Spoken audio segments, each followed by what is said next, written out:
ஹர ஹர சங்கர ஜய ஜய சங்கர ஹர ஹர சங்கர ஜய ஜய சங்கர. ஒருவருடைய வீட்டில் மகாலட்சுமி நிரந்தரமாக வாசம் செய்துவிட்டாலே போதும், நிம்மதிக்கு குறைவிருக்காது. இது நாம் எல்லோரும் அறிந்த ஒன்றுதான். இதற்காக நாம் பல பூஜைகளை செய்து வருகிறோம், பல குறிப்புகளை பின்பற்றுகின்றோம். பண வரவிற்கு எத்தனையோ தந்திர மந்திர வழிகளையெல்லாம் செய்கிறோம். இருந்தும் சில பேருக்கு சில பரிகாரங்கள் பலன் அளிப்பதில்லை. எல்லோருக்கும் பலன் அளிக்கும்படியான ஒரு பரிகாரத்தை பற்றித்தான் இந்த பதிவின் மூலம் தெரிந்து கொள்ளப் போகின்றோம். இயற்கையான நல்ல வாசம் தரக்கூடிய ஒரு வேர். இந்த வேர் நம் வீட்டில் இருந்தால் நமக்கு அதிர்ஷ்டம்தான். வாசம் நிறைந்த இடம் என்றாலே அந்த இடத்தில் கட்டாயம் மகாலட்சுமி இருப்பாள் என்பது நாம் எல்லோருக்கும் தெரியும். இந்த வேரை முறையாக எப்படி பயன்படுத்தினால் நம் வீட்டில் சுபிட்சம் நிலைந்து நிற்கும் என்பதை பற்றியும், மகாலட்சுமியின் அம்சம் கொண்ட இந்த வேர் எது என்பதை பற்றியும், இந்த வேரை நல்ல முறையில் நம் வீட்டில் எதற்கெல்லாம் பயன்படுத்தலாம் என்பதை தெரிந்து கொள்ளலாம்.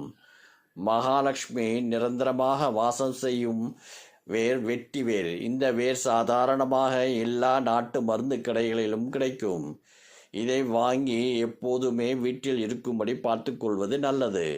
உங்கள் வீட்டு பூஜை அறையில் ஒரு சிறிய கண்ணாடி டம்ளரில் சுத்தமான தண்ணீர் ஊற்றி அதில் ஒரு எலுமிச்சை பழத்தை போட்டு அந்த வேரையும் சிறிதளவு அந்த தண்ணீரில் போட்டு வைத்தால் போதும்.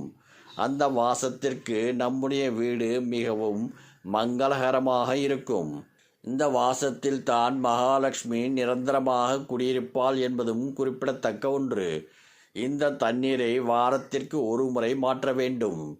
எலுமிச்சை பழத்தையும் மாற்ற வேண்டும். தண்ணீரில் இருக்கும் வேர் கெட்டு போக வாய்ப்பில்லை. மாதத்திற்கு ஒரு முறை மாற்றினால் போதும். அதே போல எந்த கெட்ட சக்தியும் இந்த வேரிடம் நெருங்க முடியாது என்று சொல்லப்பட்டுள்ளது. சிறிதளவு வெட்டி வேரை எடுத்து ஒரு சிறிய மஞ்சள் துணியில் கட்டி உங்கள் வீட்டு நிலைவாசற்படியில் கட்டி வைத்தாலே போதும். உங்கள் வீட்டிற்குள் எந்த ஒரு கெட்ட சக்தியும் நுழையாமல் இருக்கும்.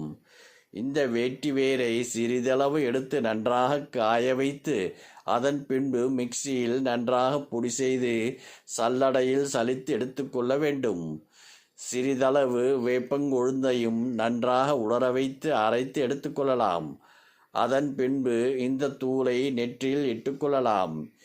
விபூதியோடு கலந்து விடுங்கள். தினந்தோறும் அந்த விபூதியை நெற்றில் வைத்து கொண்டு வெளியே செல்லும் பட்சத்தில் நீங்கள் செல்லும் எந்த ஒரு நல்ல காரியமாக இருந்தாலும் அந்த வெற்றியில் முடியும் என்பது குறிப்பிடத்தக்க ஒன்று.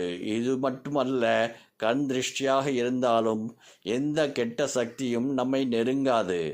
வெட்டி வேரில் சிறிதளவு தண்ணீர் ஊற்றி நன்றாக ஊற வைத்து அதன் பின்பு அந்த தண்ணீரை வீட்டின் மூலை முடுக்குகளில் தெளித்துவிட்டால் எதிர்மறை ஆற்றல் நீங்கும் என்று சொல்லப்பட்டுள்ளது. இப்படியான வெட்டி வேரை சரியான முறையில் பயன்படுத்தும் பட்சத்தில் நம் வீட்டில் லக்ஷ்மி கடாட்சம் நிறைந்திருக்கும் என்பதில் எந்த ஒரு சந்தேகமும் இல்லை. ஹர ஹர சங்கர ஜய ஜய சங்கர ஹர ஹர சங்கர ஜய ஜய